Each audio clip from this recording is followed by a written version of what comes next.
Honeymoon पर पति को बेहोश कर नकदी जेवर सहित दुल्हन हुई फरार। 7 फेरे लेकर जन्मों जन्मों तक साथ निभाने वाली दुल्हन हनीमून पर ही पति को बेहोश कर फरार हो गई। पति को जब होश आया और उसने पत्नी की तलाश शुरू की तो सीसीटीवी में वह अपना ट्रॉली बैग लेकर बस से जाते हुए दिखाई दी। पति ने जब पत्नी के बारे में जानकारी की तो पता चला कि पत्नी ने पहले ही किसी से लव मैरिज कर रखी थी।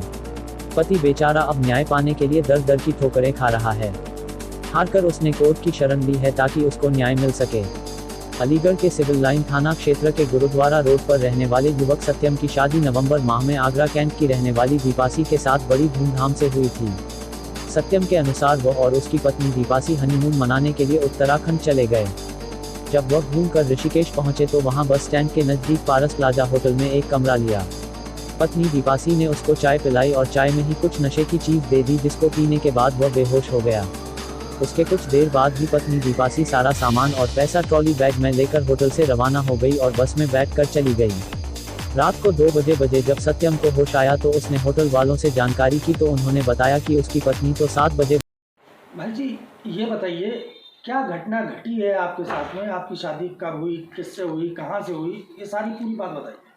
28 नवंबर 2022 में शादी हुई थी और जब हम हनीमून पर गए थे 8 दिसंबर में, तो इन्होंने यहाँ से ही मुझे बेहोश ले जाया गया। मुझे नशे में चाय में कुछ मिला के दी थी रही और पहले हम देहरादून पहुँचे। देहरादून पहुँचने के बाद हम मसूरी पहुँचे, वहाँ पे भी इन्होंने बेहोश रखा पूरे रास्ते भर। उसके बाद हम ऋषिकेश पहुँचे शाम को 6 बजे। 6:30 बजे इन्होंने मुझे करीब खाना खिलाया और खाना खिलाने के बाद चाय पिलाई और जैसे ही चाय पी मैंने तुरंत मैं बेहोश हो गया। और 6:40 पे ये होटल से सभी सामान अपना लेकर चली गई और मेरे पास जितने भी पैसे थे वो सब लेकर चली गई। लगभग कितना आपका जेवर और कितना पैसा था कैश जो लेके गई हैं? केस लगभग वही 30,000 रुपये के आसपास था और गोल्ड था जो इनका मिला था शादी में, वो सभी गोल्ड था। और कितना टोटल कितना होगा? लगभग 3 से 4 लाख रुपये का गोल्ड था और इसके अलावा जो कपड़े थे सभी कपड़े जो लेकर चले। अच्छा, ये बताइए कि स्थिति क्या हुई ऐसी कि आपकी अभी इतनी जल्दी लेटेस्ट शादी हुई थी और ये छोड़ के गई हैं? क्या उनकी दोबारा शादी हो चुकी थी पहले? क्या हुआ? 2019 में उनका पहले से ही किसी के साथ लव मैरिज हो रखी थी और जब हमने इनकी कॉलोनी में पूछा तो उन्होंने बताया पहले भी ये कई बार भाग चुकी हैं, है ना। जो इनकी कॉलोनी है मुस्तफ़ा क्वार्टर आगरा कैंट। अच्छा, तो जो आपकी शादी करवाई गई थी किसके माध्यम से हुई थी? एक रिलेटिव हैं उन्हीं के, और वो आए थे आप शादी के लिए देख लीजिए। हमने फिर बायोडाटा भेजा और सब कुछ भेजने के बाद, है ना, उन्होंने फिर बताया कि शादी के लिए हमें रिश्ता मंजूर है। बोले हमारे पास कुछ देने के लिए नहीं है। हमने कहा कोई नहीं, है ना, हम अपने पास से खर्च कर देंगे, कोई परेशानी नहीं। दोनों तरफ की शादी आपने की? जी, दोनों साइड की शादी ही मेरी, जिसमें करीब 10 लाख रुपीस लगा था।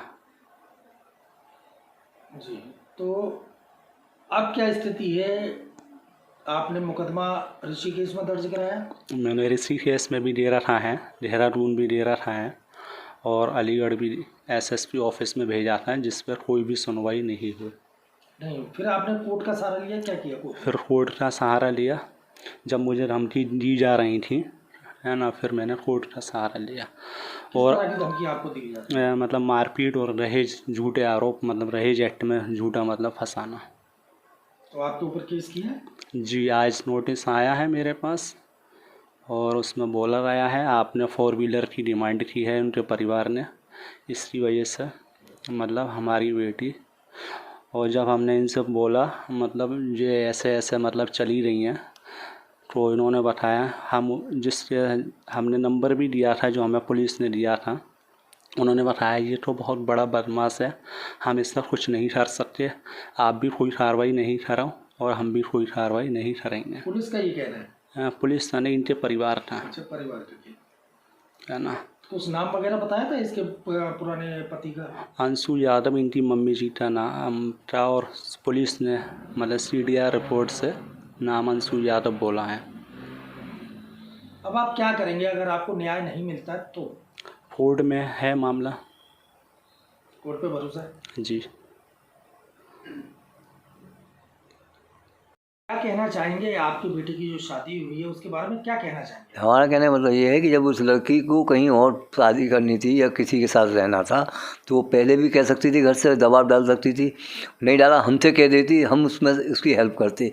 उससे इस प्रकार से ये शादी नहीं करनी चाहिए थी।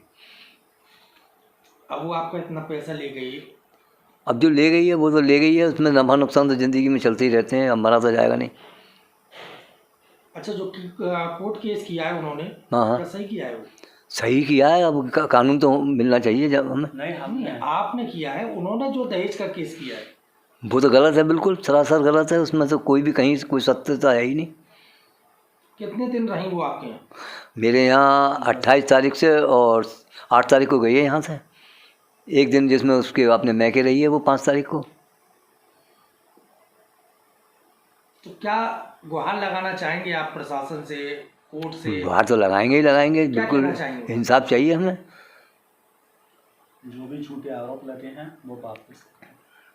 जी जो आरोप हैं वो वापस हों और हमें मतलब कार्रवाई होनी चाहिए।